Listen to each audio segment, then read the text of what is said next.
Hello friends, welcome to प्रतियोगिता दर्पण। मैं हूं प्रशांत। आज हम बात करने जा रहे हैं मियावाकी प्लांटेशन मेथड के बारे में। हाल ही में प्राइम मिनिस्टर मिस्टर मोदी ने मन की बात पे मियावाकी प्लांटेशन मेथड के बारे में डिस्कशन किया। इस मेथड की इम्पोर्टेंस की बात की गई, साथ ही साथ केरला के राफी रामनाथ के बारे में भी मेंशन किया गया। एक्चुअल में इन्होंने एक बैरन पीस ऑफ लैंड को काफी डेंस फॉरेस्ट में कन्वर्ट कर दिया और उसका नाम रखा है विद्या वनम। काफी इंस्पायरिंग स्टोरी है। तो आइए देख लेते हैं कि क्या है ये मेथड जिससे अर्बन एरियाज में काफी स्पीड से काफी कम समय में डेंस फॉरेस्ट को डेवलप किया जा सकता है। क्या है ये प्रोसेस? ये आप इंडियन एक्सप्रेस का आर्टिकल देख सकते हैं। PM Modi talks of Miyawaki forest इन मन की बात। What is this method also being used in Mumbai? अब बेसिकली जैसा कि मैंने आपको बताया कि ये काफी कम समय में डेंस फॉरेस्ट डेवलप करने के लिए ये मेथड यूज किया जाता है।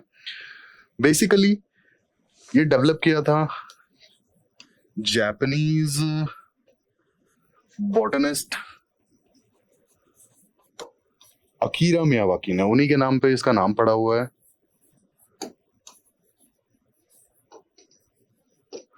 Akira Miyawaki. अब अर्बन एरियाज में एफॉरेस्टेशन के लिए इस मेथड को यूज किया जाता है और जनरली बहुत ही छोटे लैंड के पार्सल को मिनी फॉरेस्ट में कन्वर्ट करने के लिए काफी हेल्पफुल है ये मेथड। अब यहाँ पे सबसे पहली जो रिक्वायरमेंट है ना, वो है कि यहाँ पे सिर्फ और सिर्फ इंडिजिनस ट्रीज प्रेफर किए जाते हैं। बहुत छोटे से एरिया में, यानी कि 1 स्क्वायर मीटर एरिया में कम से कम 2 से 4 सीड्स को सो किया जाता है।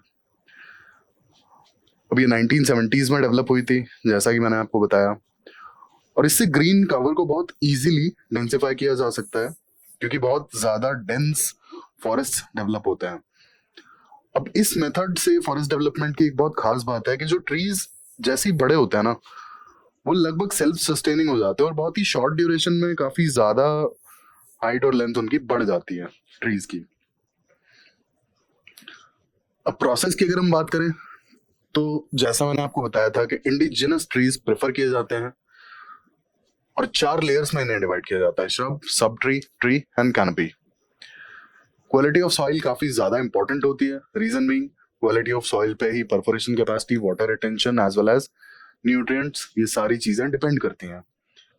लास्टली एक मोल्ड बनाया जाता है, यानी कि कुछ इस तरीके से एक मोल्ड तैयार किया जाता है। उसमें काफी छोटे एरिया में लगभग 3 से 5 सैपलिंग्स पर स्क्वायर मीटर, इतने लगभग सीड्स स्क्वायर मीटर एरिया में सो किए जाते हैं और इसके ऊपर एक मल्चिंग की लेयर होती है। मल्चिंग इज बेसिकली आपका जो मॉइस्चर है, जो वाटर है, उसे बहुत जल्दी इवेपोरेट ना होने के लिए आप एक लेयर डाल देते हैं मल्च की, और it acts as a protection for the water, for the moisture in the soil.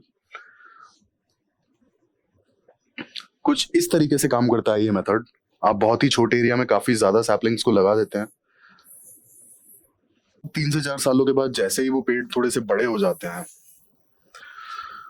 तो वो सेल्फ सस्टेनिंग वाली स्टेज में जैसे ही आते हैं उन्हें छोड़ दिया जाता है और एक सर्टेन टाइम के बाद, लगभग एक्सपेक्टेड 15 to 20 ईयर्स, वो फुल फ्लेजेड प्लांट्स बन जाते हैं और एक डेंस फॉरेस्ट में कन्वर्ट हो जाते हैं। अब यहाँ पे एक बहुत खास बात ये है, इतना डेंस प्लांटेशन क्यों किया जाता है? उसका रीजन ये है कि जब प्लांटेशन बहुत डेंस होता है ना, तो सनलाइट जो है, सनलाइट को ये प्लांटेशन पूरा ब्लॉक कर देता है, और सनलाइट को जब ये ब्लॉक कर देता है तो नीचे वीड्स की जो ग्रोथ है ना, जो अंडर ग्रोथ है, वो लगभग ना के बराबर होती है। ये भी एक बहुत बड़ा बेनिफिट है। तो जो सारे न्यूट्रिएंट, सारा पानी एज वेल एज सारी सनलाइट, वो सिर्फ और सिर्फ ट्रीज के लिए ही यूटिलाइज होती है। ये भी एक बहुत बड़ा बेनिफिट है इस मेथड का। दैट्स व्हाई ट्रीज बहुत जल्दी ग्रो कर जाते हैं। अब इसके अगर सिग्निफिकेंस की बात करें तो सबसे पहला इसका सिग्निफिकेंस है कि बहुत ही कम स्पेस ऑक्यूपाई करता है, बहुत ही कम स्पेस। इसके बाद बहुत ज्यादा डेंस ग्रीन कवर होता है। Then regulating the surface temperature. अब जितना ज्यादा डेंस फॉरेस्ट होगा उतना सरफेस टेम्परेचर आसपास का ठीक होगा। रीजन बीइंग सनलाइट को ब्लॉक कर देगा as well as the normal photosynthesis. Then fertility of soil, ये इंक्रीज होगी। जितना डेंस फॉरेस्ट होगा उतनी ज्यादा फर्टिलिटी होगी सॉइल की, and more output in the lesser time. अब यहाँ पे केस स्टडी है बॉम्बे का। बॉम्बे में मोर देन 60 मियावाकी फॉरेस्ट्स इतने ऑलरेडी डेवलप किए जा चुके हैं। More than 60 have been already developed. अब इसका रीजन ये है कि मुंबई में स्पेस की बहुत ज्यादा कमी है, और जो हमने मियावाकी मेथड की सबसे इंपॉर्टेंट जो फीचर देखी वो ये देखी कि यहाँ पे स्पेस की रिक्वायरमेंट सबसे ज्यादा कम होती है, और मुंबई में ऑलरेडी स्पेस कम है। तो इसीलिए बॉम्बे के लिए यानी कि मुंबई के लिए ये मेथड बहुत ज्यादा बेनिफिशियल है। That's why Brihan Mumbai corporation यानी कि बृहन मुंबई म्युनिसिपल कॉर्पोरेशन यानी कि बीएमसी ने इस मेथड का यूज करके they have developed like more than 60 forests using this particular method. और बेसिकली जो इसके बेनिफिट्स हैं, अदर बेनिफिट्स, क्लाइमेट चेंज को कॉम्बैट करना, पोल्यूशन लेवल्स को रिड्यूस करना और सिटी के ग्रीन कवर को एनहांस करना। अब यहाँ हम एक क्वेश्चन डिस्कस कर लेते हैं। ये UPSC prelims, civil service prelims में पूछा गया था already. The Miyawaki method is well known for option a promotion of commercial farming in arid and semi-arid areas, option B development of gardens using genetically modified flora, option C creation of mini forest in urban areas, and option D harvesting wind energy on coastal areas on sea surface. Obviously option C is the correct answer, creation of mini forest in urban areas. अब ये civil service exam prelims में already 2022 में पूछा जा चुका है, इसलिए हमने इसे डिस्कस कर लिया।